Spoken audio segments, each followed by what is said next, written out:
জাদুটোনা কিভাবে নষ্ট করবেন। অনেক সময় আমাদেরকে ব্ল্যাক ম্যাজিক করা হয়, জাদুটোনা করা হয়।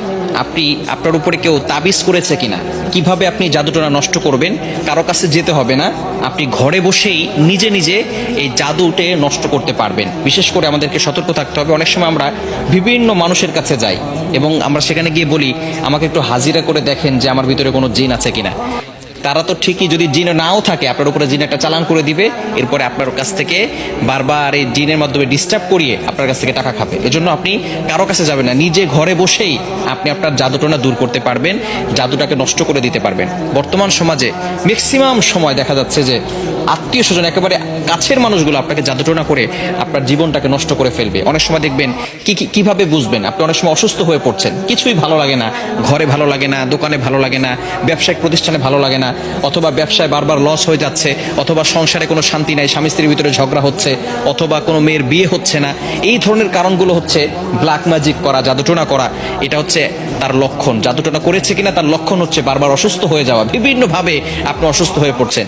মেয়েটার বিয়ে হচ্ছে না, বারবার পাত্র আসে, দেখে সবকিছু ঠিকঠাক থাকে, যেদিন বিয়ে ডেট দিবে তার কিছুদিন আগে বলে বিয়ে করবো না। এরকম অনেকে হয়, অনেকে আমাদের কাছে ফোন দিয়ে বলে। এটা হচ্ছে ব্ল্যাক ম্যাজিক, জাদুটোনার একটি অন্যতম লক্ষণ। এরকম লক্ষণ যদি আপনার ভিতরে থেকে থাকে তাহলে আপনি জাদুটোনা কিভাবে নষ্ট করবেন আজকে বলে দিব।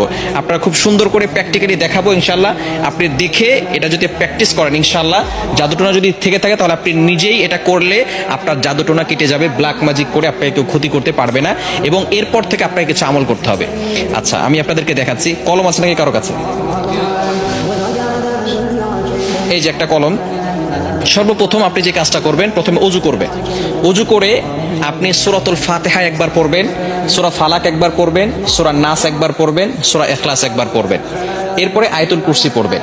প্রথমে সূরা ফাতিহা একবার, এরপরে সূরা ফালাক একবার, সূরা নাস একবার, এরপরে সূরা ইখলাস একবার, আয়াতুল কুরসি একবার। এটা পড়ার পরে এরপর আপনি একটা চেয়ারে বসবেন। অজু অবস্থায়, পবিত্র অবস্থায় চেয়ারে বসবেন। মনে রাখবেন কোরআনের ভিতরে আল্লাহ তাআলা শিফা দিয়েছেন। আল্লাহ তাআলা নিজেই বলে দিয়েছেন 15 নম্বর পারা 9 নম্বর পৃষ্ঠা 2 নম্বর লাইন সূরা বানী ইসরাঈলের 82 নম্বর আয়াতে আল্লাহ তাআলা বলছেন, ওয়া নুনাজ্জিলু মিনাল কুরআন মা হুয়া শিফাউ ওয়া রাহমাতুল লিল মুমিনিন। আমি আল্লাহ তাআলা মুমিনদের জন্য কোরআনটা শিফা স্বরূপ নাজিল করে দিয়েছি।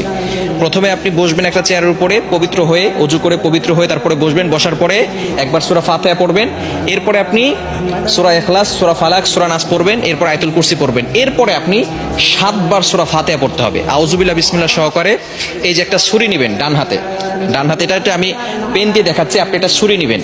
ডান হাতে একটা ছুরি নিয়ে আপনি মাথার উপরে রাখবেন, এভাবে রেখে আউযুবিল্লাহ বিসমিল্লাহ সহকারে সূরা ফাতিহা পড়বেন। পড়ে আপনি ছুরিতে ফু দিবেন।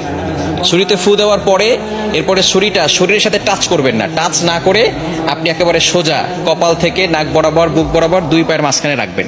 আপনি বসে আছেন, বসে থাকার পরে আপনি একটা ছুরি হাতে নেবেন। প্রথমে পবিত্র হলেন, সূরা ফাতিহা পড়লেন, ইখলাস পড়লেন, ফালাক পড়লেন, নাস পড়লেন, আয়াতুল কুরসি পড়লেন। এরপরে ছুরিটাকে আউযুবিল্লাহ বিসমিল্লাহ সহকারে সূরা ফাতিহা পড়ে ছুরিতে ফু দিবেন। ফু দিয়ে এরপরে ছুরিটা এভাবে নেবেন, সোজা, টাচ করবেন না, শরীরের সাথে টাচ না করে সোজা আপনি নিজে 2 পায়ের মাঝখানে রাখবেন। বুঝা গেছে? এভাবে একবার করলেন। আবারও আউযুবিল্লাহ বিসমিল্লাহ সহকারে সূরা ফাতিহা পড়বেন, শুধু সূরা ফাতিহা পড়ে ছুরিতে ফু দিবেন। ফু দিয়ে আপনি এটাকে সোজা নিয়ে যাবেন ইনশাআল্লাহ। এভাবে 7 বার করলে যদি কেউ আপনাকে ব্ল্যাক ম্যাজিক করে, জাদুটোনা করে, সেহের করে, তাহলে আপনার সেটা কেটে যাবে, আর কোনো সমস্যা হবে না। এরপর থেকে আপনাকে যাতে করে আর কেউ জাদু করতে না পারে, মাস্ট বি আপনাকে 5 ওয়াক্ত নামাজ পড়তে হবে। এবং কেউ যাতে করে জাদু করে, তাবিজ করে আপনাকে কোনো ক্ষতি করতে না পারে, 5 ওয়াক্ত নামাজ পড়ে আয়াতুল কুরসি, 4 কুল, সূরা বাকারা শেষ 2 আয়াত এগুলো পড়ে বুকে ফু দিবেন এবং হাতে ফু দিয়ে পুরো শরীরকে মাসাজ করে দিবেন। ইনশাআল্লাহ আপনার শরীর বন্ধ থাকবে এবং রাতের বেলা ঘুমানোর সময় ওযু করে ঘুমাবেন, এই আমল করে শরীর বন্ধ করে ঘুমাবেন। ইনশাআল্লাহ দুনিয়ার কোনো শক্তি আপনাকে কোনো ক্ষতি করতে পারবে না।